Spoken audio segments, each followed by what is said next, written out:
Hello students. So we are in class 12 and we're going to study the first chapter of accounting, which is going to be about partnership. We're going to study the fundamentals of partnership as to what are the fundamentals when we are doing partnership business. And we'll also before that see what are the drawbacks of being a sole proprietor, the kind of business that we were in while we were in class 11th. So why does a person get into partnership? The first and foremost reason is because being a sole proprietor, he has limited capital. The second reason which we can say is that he has limited managerial capacity. So he cannot take all decisions for himself. So he tends to get into a business where other people are also a part of it. And that is what is partnership. So let's explain this through the definition of partnership.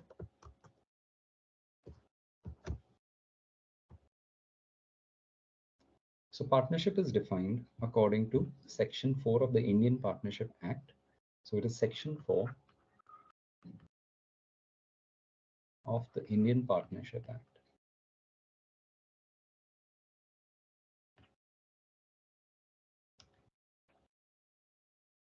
The Act of 1932. This is the act which defines partnership. And what is partnership? Partnership means the coming together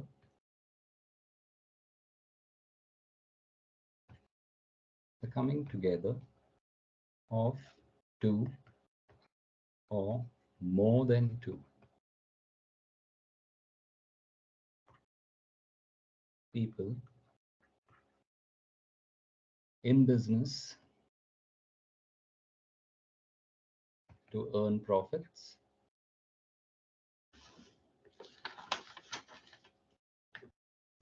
When I say to earn profits, it also means that they will share the losses.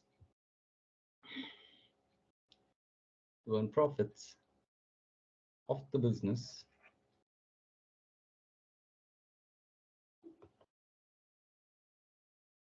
which is carried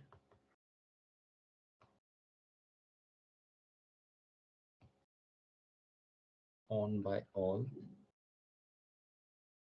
or any of them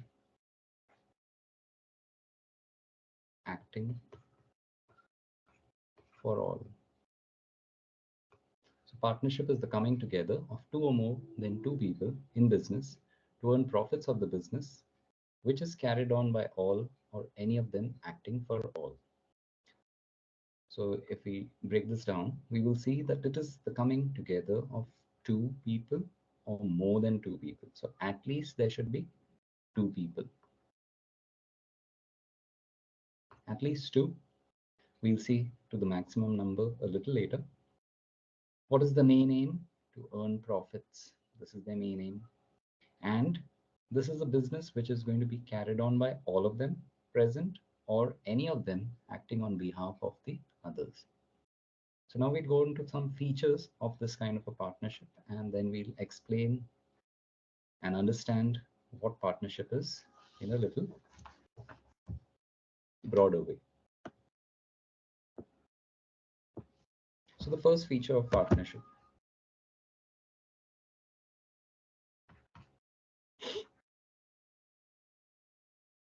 The first feature of partnership is that it has two or more than two people.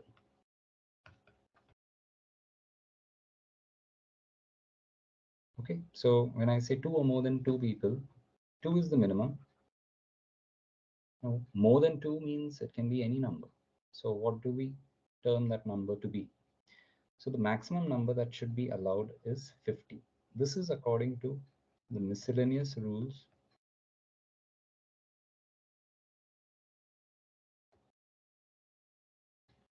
of the Companies Act,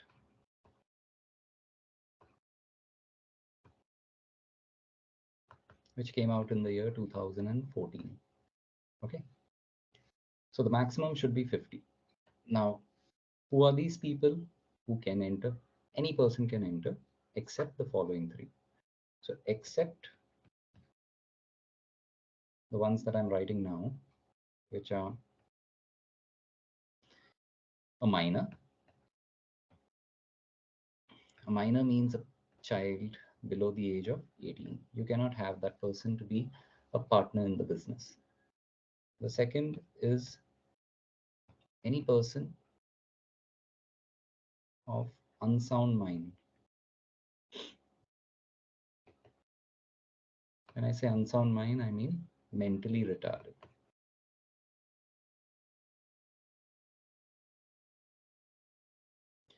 The third,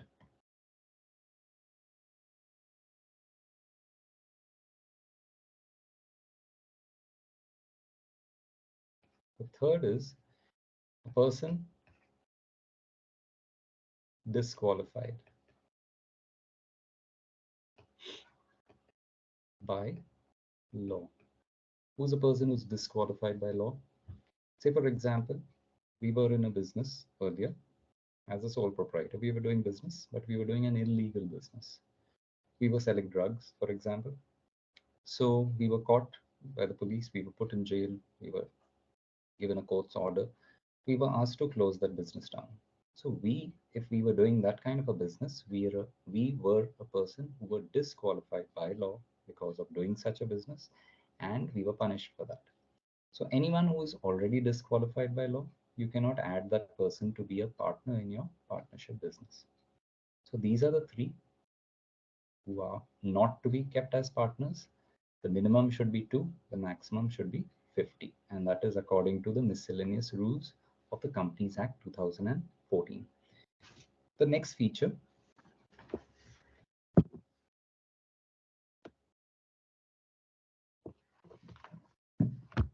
the second feature should be there should be an agreement. When I say partnership is an agreement, it means you're coming together or you're agreeing to come together to be with other people in order to do your business. It shouldn't be that you are forcefully sent to do partnership. Nobody can ask you to come forcefully as a partner into a business to do partnership business. So there is always going to be an agreement. An agreement means it is a place where you've got all your terms and conditions written on the basis of which you have agreed to join this partnership business. Now, this agreement can be either written or it can be oral. So when it is written, it is much better. Why is it better? Because it acts as proof. When it is oral, it is just verbally told among the partners. Suppose there are 3 partners, all 3 want to be partners in the partnership business of running a partnership business. So they will just speak orally, tell the terms and conditions of this, and they start their business, and it functions in this way. But then they don't have proof of what they have agreed upon. So to better keep the partnership business, they have to have it written. All right. The next of them, third one, is there should be an existence of a business and a profit motive. So whenever you come into partnership business, there should be an existence of a business. 2 or more than 2 people, if I say A, B, and C, they come together and do charity work. They are doing a kind of charity work. Say they organize a blood donation camp.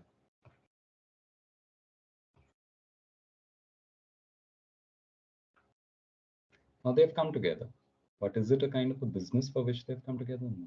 So the first criteria that it is a business is not fulfilled. So therefore, this is not a partnership according to the Indian Partnership Act of 1932. Secondly, you can also think of this that when they are doing charity, they're not going to earn any money. So therefore, there is zero money coming into this. And so therefore, this is again going to be another negative point that this is not a partnership. Okay. You can also think of this that 3 people coming together just in order to buy a piece of land and keeping it with themselves and selling it after a few years, although they make profit out of this. But this is not a business. Three people coming together, buy a piece of land. After a few years, they know its price has increased, they sell it. But this is not a partnership business because they were, first of all, not in a kind of a business. Coming together to buy land was not a business. That was just something for which they came together. So, according to the Indian Partnership Act, this is also not a partnership business. The next point is sharing of profits.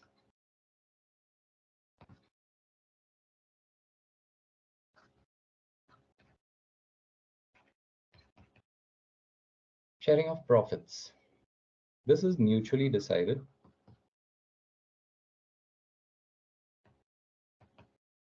among the partners. So they may say, like, three people are there, A, B, and C. They may say that we'll share the profits in the ratio 1:1:1. That is equally. Or they can say they'll share it in the ratio 2:1:1. So here it is a particular ratio. So it's upon them in which ratio they want to divide their profits. Since they are earning profits, which is stated in the third point, so they are also dividing their profits. Now, when I'm talking about sharing of profits, I'm even implying losses. However, it's not compulsory.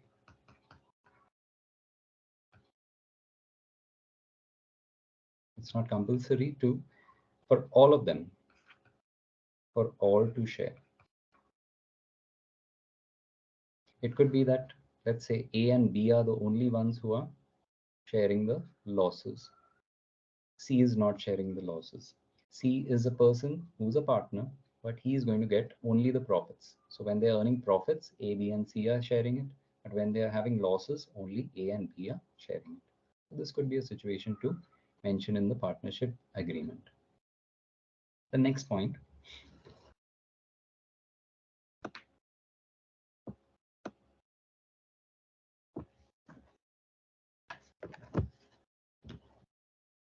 The fifth point.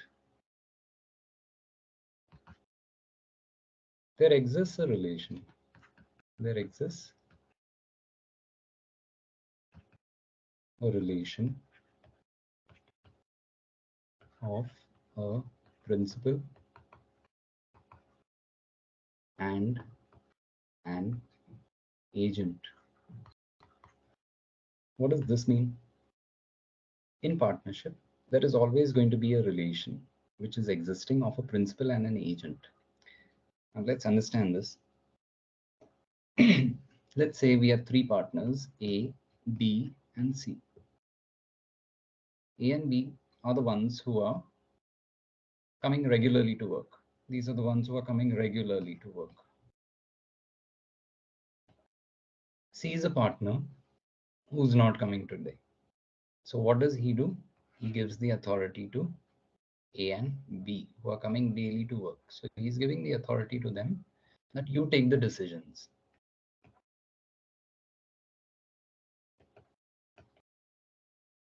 Okay, so C is given the authority to A and B, and today some work came up.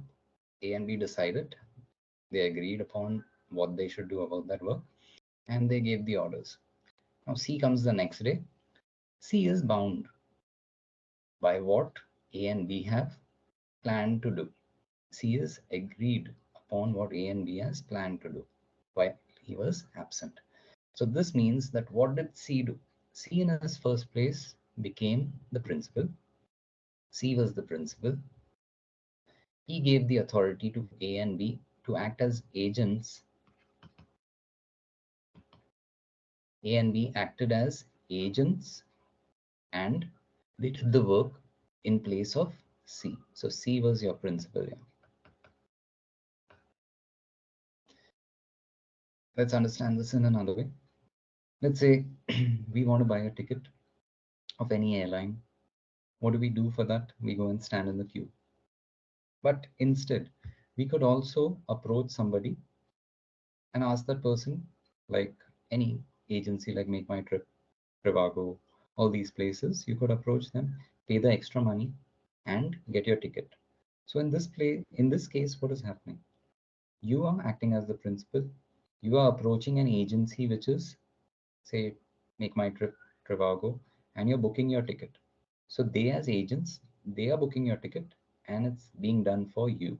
So you act as the principal, and the other company which is booking your ticket acts as the agent. So this is the same kind of a relation which exists between partners. A partner can act as a principal as well as an agent. Now we have taken the example of A, B, and C where C is not coming. Think of it in the other way. Say A is not coming on the next day, B and C are present. A gives the authority to B and C to take the decisions on his absence. So in this case, B and C act as agents and A was your principal. Okay, so this can be interchanged and this relation will always exist. The next point is very important also.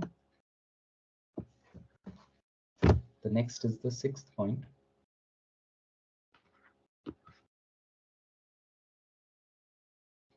This is about no separate existence.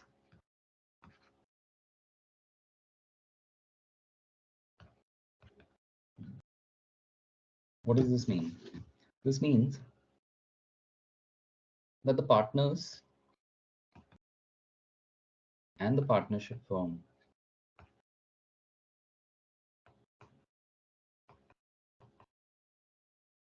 are not separate. The partners and the partnership firm are not separate. Okay.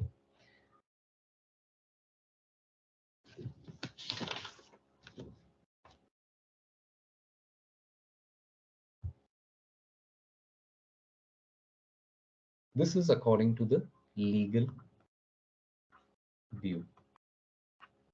When I say legal view, it means that legally the partners and the partnership firm are equal. They are not separate. Now, what does this mean? This means that suppose your partnership firm had creditors. Say you had a creditor X. X had to be paid 10,000 rupees. But this year, the partnership business was going on and they did not earn enough money. So therefore, they did not have even 10,000 rupees to pay up. So this creditor, who will he approach? He has come to the partnership firm. But since the partnership firm doesn't have the money, so he will go to the individual partners. When he goes to the individual partners, say the partners are A and B. Now in this case, we saw that partners have to divide the profits. They also have to divide the losses. So here it is a loss of 10,000. So over here, maybe nothing was pre-decided that in what ratio they're going to divide the losses. So when nothing is mentioned, they will divide it equally. So over here, 5,000 will go from A and 5,000 will go from B. So when I'm saying that there is no separate existence, it means legally, if the partnership firm doesn't have the money to pay, then the creditors or the liabilities will go on to the partners individually. Each of them will be liable to pay up the liabilities. Now, in terms of the accounting viewpoint,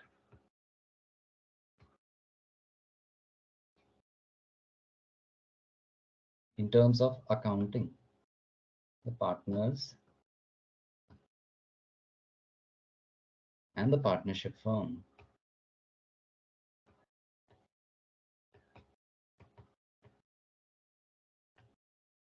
they are not equal. What does this mean? When we do business, we make our accounts. So when we make our accounts, we have to remember that when we make our accounts, we are talking in terms of the partnership firm. We are standing in place of the partnership firm and making our accounts, whatever account we may be making. Maybe we are making a trading account. Maybe we're making a P&L account.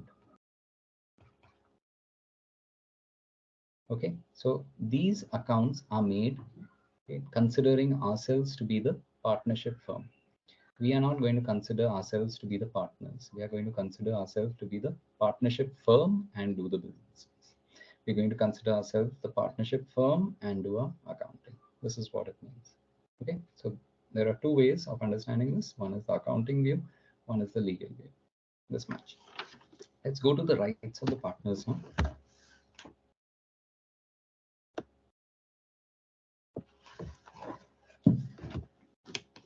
There are many rights to a partner.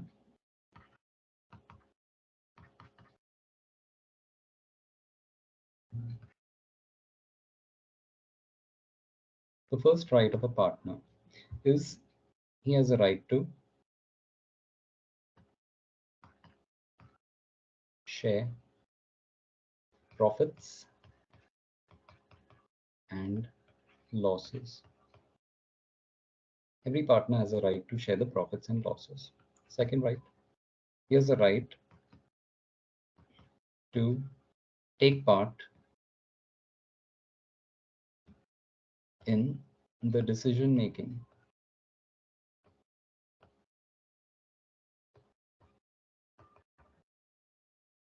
Third right, he has a right to inspect the books of accounts of the business.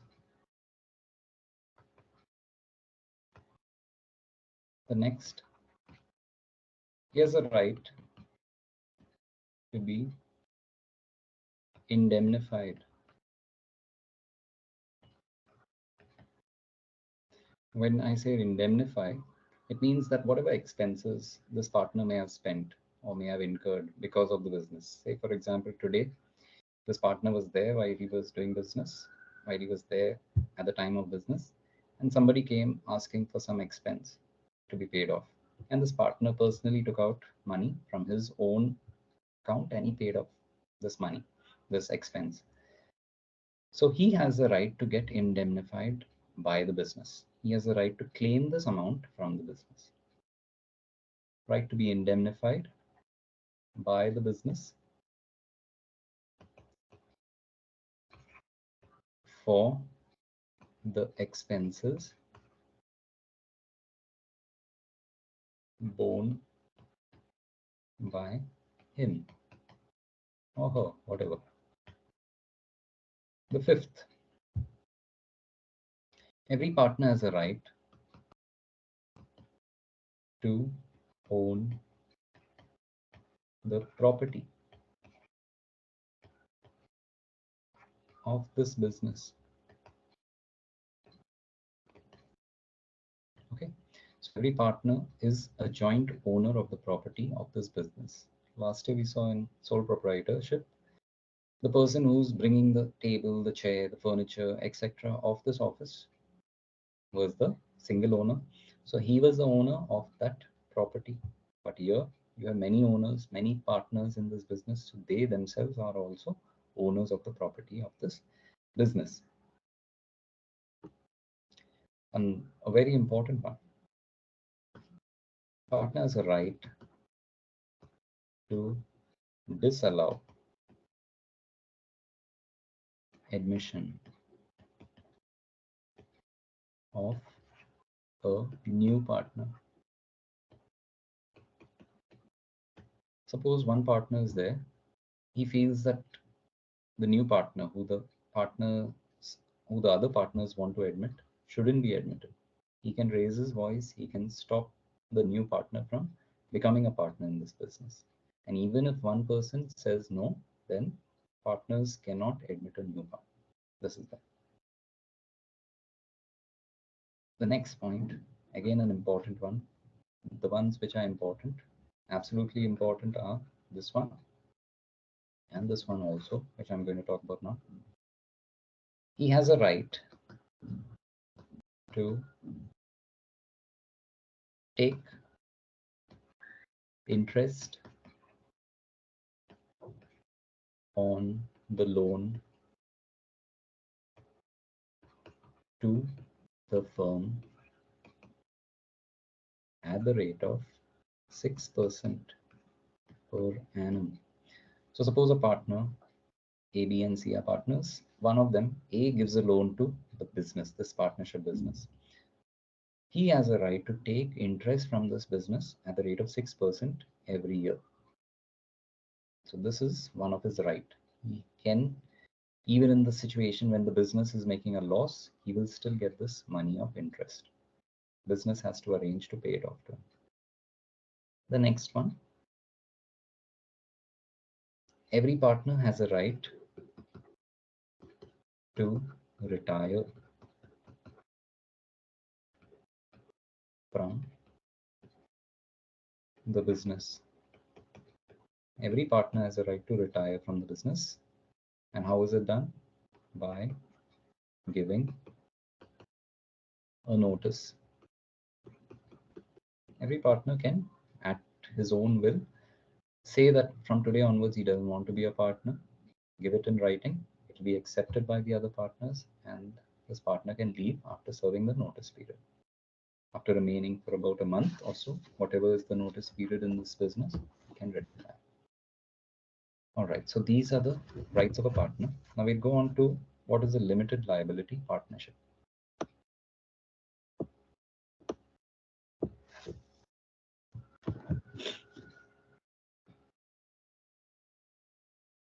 In short, it is called LLP. This is limited liability partnership.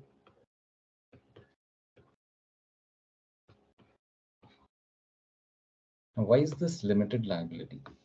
See, when any partner is there in a partnership business, say A, B, and C, they are in a partnership business, they have unlimited liability.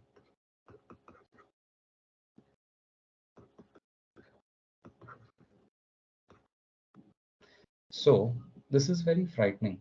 If three partners are there in a partnership business and they have unlimited liability, that means any amount of liability to pay off, then it's going to be very scary for partners to do this business, or for more partners to willfully come and join this business. Because when I'm a sole proprietor, I will have still less amount of liabilities. But when I'm depending on more people in my business, when I'm opening a partnership business, I'm taking more risk. I'm asking others to join. So if there are three partners here who have joined, maybe my risk is tripled. So I'm going to have unlimited liability, and which is three times the unlimited liability. So just to remove that fear, this new kind of a partnership was started, which was called limited liability partnership. This has the advantages of a company form of a business. Joint stock company, which we learned last year in business studies. These have the advantages of that kind of a company. So what are the advantages? Few advantages that we will see is that this has perpetual succession.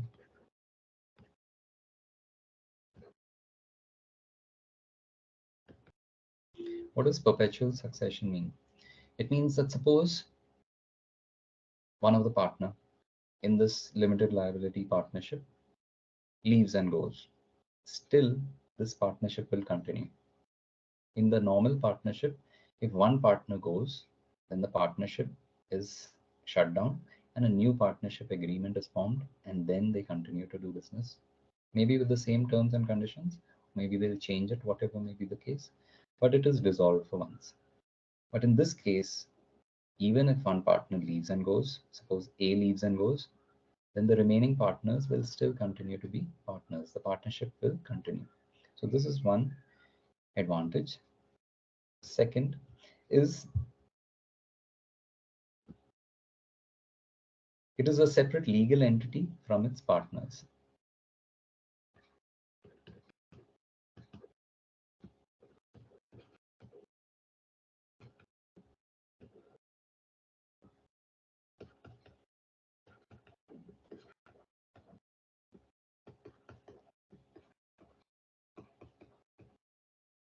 See, sometime back we saw the legal view. We saw partners and the partnership firm, and we said that Legally, both of them are the same. But over here, what is this saying? It is a separate legal entity from its partners. That means here the partners and the partnership firm are not the same. So if at any point in time the partnership business is not made profits, then the creditors will not come and catch the partnership, the partners. They will come and catch the partnership business. So they have to wait till they get their money back. But they cannot come and directly catch the partners. This is one point which you have to keep in mind. Now, these are few advantages. Let's talk about the difference between. We have another thing to note that this kind of a limited liability partnership is formed by law. It is a separate legal entity and it is formed by the LLP Act, which is an LLP Act of 2008. This is an LLP Act 2008 which forms this kind of a partnership, limited liability partnership.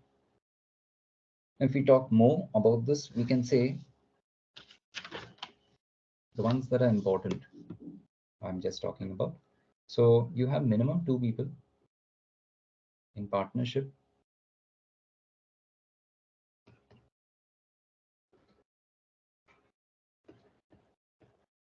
In partnership, you have minimum 2,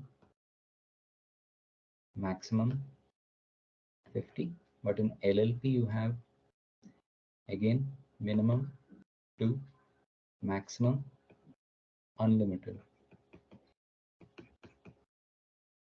This is formed as per Indian Partnership Act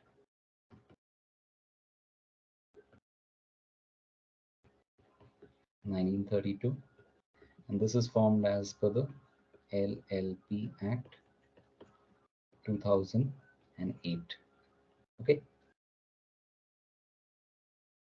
The liability.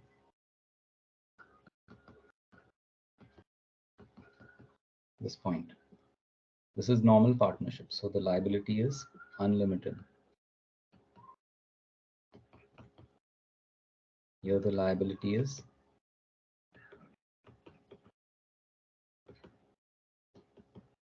limited. Okay, so these are few points which we need to remember. Now let's come on to the partnership deed.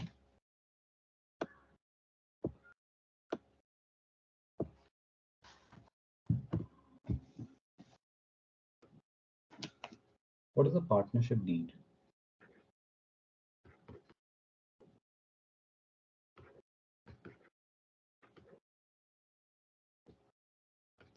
Partnership deed, as we saw, it is normally a written agreement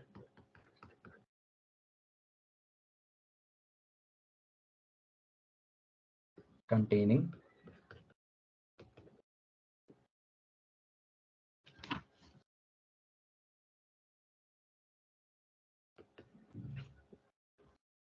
the terms and conditions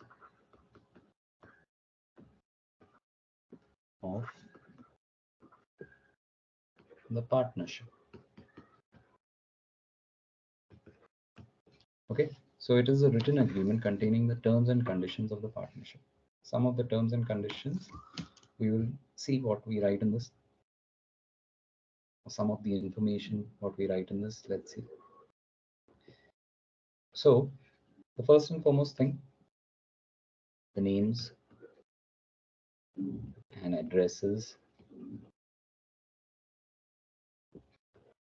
of the partners. Just in simple words, when you become a partner, the business needs to know where you stay, what are your names. So you need to write these things in that. The second is very important, the type and the nature of your business.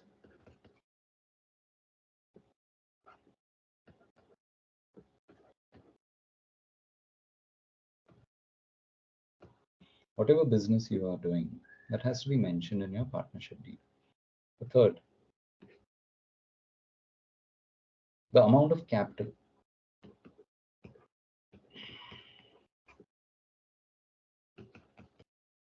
which every partner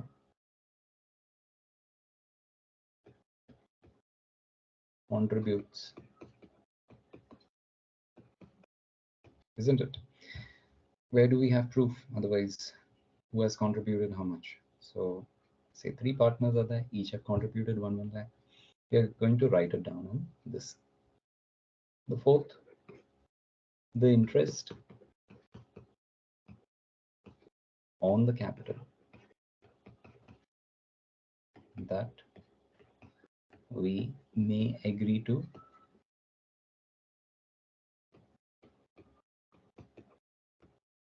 give. Okay, the interest on the drawings that we charge every partner. What does this mean? Interest on capital is given to the partners because they have invested their capital into your business or invested their capital into the business that they have brought into. So sometimes we agree that we are going to give them a certain percentage of interest, say 10%, and we mention it down somewhere so that we have proof that we have written to give only 10%. Similarly, interest on drawings is also taken at times. We give interest on capital, so therefore we also have a right to charge the interest on the drawings. What are drawings? The amount which the partner withdraws from the business. So if the partner is given 1 lakh rupees as capital and in the middle he withdraws say 10,000 rupees, this is the drawings. This is for his personal use which he has taken. So the business has the right to charge or take back some interest on the money which the partner has withdrawn from the business in the form of drawings. That is called interest on drawings. So this will also be mentioned. Next, the profit sharing ratio.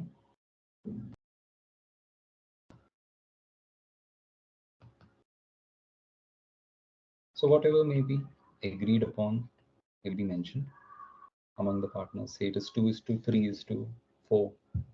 Say it is 1:1:1. It has to be written down. That will be followed. The next, the salary or the commission to be paid to partners. So at times, you may be happy with the partners doing his work. You may offer to that person a salary. But these things have to be written down. Otherwise, everyone will fight. So if you write down that this person is going to come and do extra work, say A, B, and C are partners, A is to be given extra work to do in this partnership business. So he's going to work maybe for 5 hours extra in the week.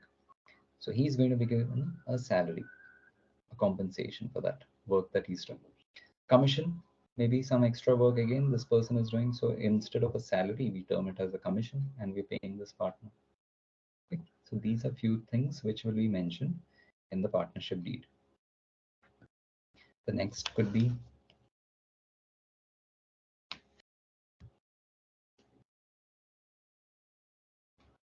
settlement of disputes. This is also something important.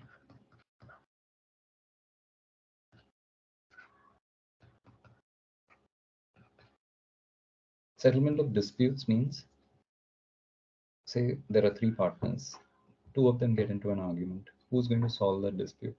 So that has to be mentioned here, whether they're going to go to the court or whether they're going to have an arbitrator.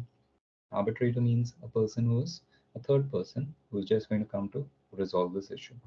So settlements of disputes as to how it's going to be done is also going to be mentioned in the partnership deed. Now let's come to the rules which are applicable in case of the absence of a partnership deed. There may be times when we don't form a partnership deed. These times are, for example, we forget about it. We just get into partnership, and while following the partnership, we realize that we did not form a partnership deed. So in that case, what is going to be applicable? So what are the rules? Rules in case of absence of a partnership deed.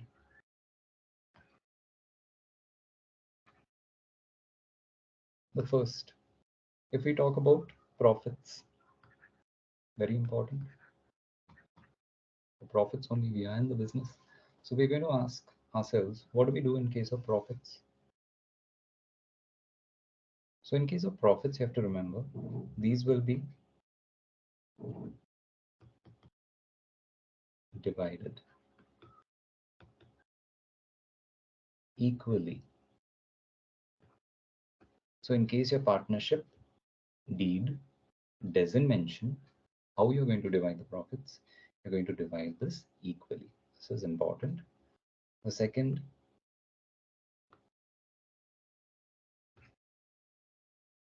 interest on capital. Let's talk of interest on capital.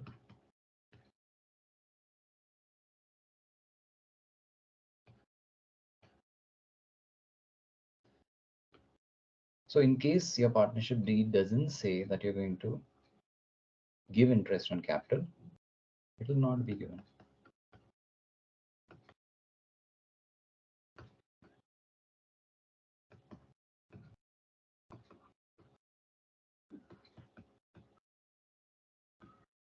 Moreover, even if it did mention, this interest on capital would only be given to the partners in case of profits. We make a P&L account in every business.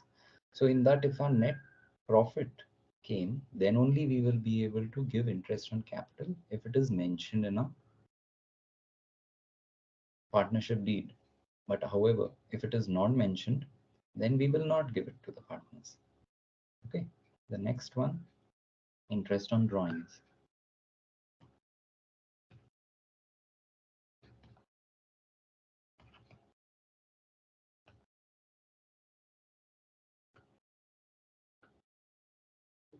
This also, if it is not mentioned in your partnership deed, it will not be charged. Who do we charge it to? It will not be charged to the partners. They are the ones who we are charging it from. So we will not charge this to them. Okay, next, the salary to a partner or commission. Just taking two examples, salary or commission.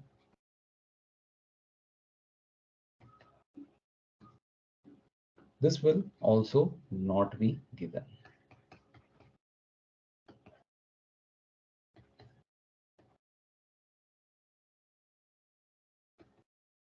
to partners.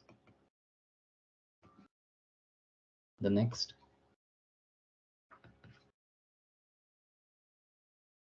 interest on the loan. Remember I told you, interest on loan given by a partner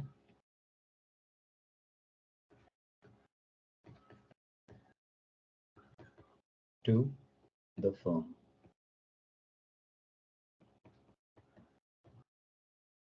So sometimes the partners give a loan just like they've given capital.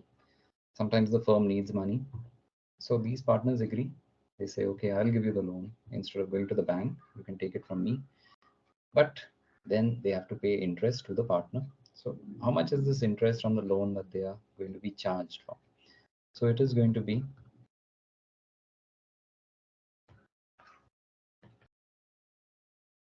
given at the rate of 6% per annum. Now, one thing to note here, very important, given even in case of loss. So if my P&L account gave me a net loss, even in that case, I have to remember I am going to pay my partner interest on loan if that partner has given me a loan. The next one, admission of a partner.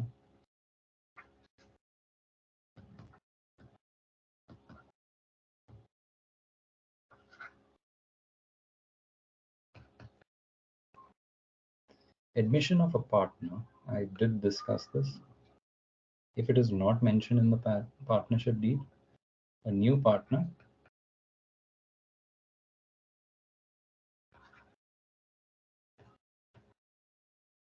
is not allowed to be a partner in case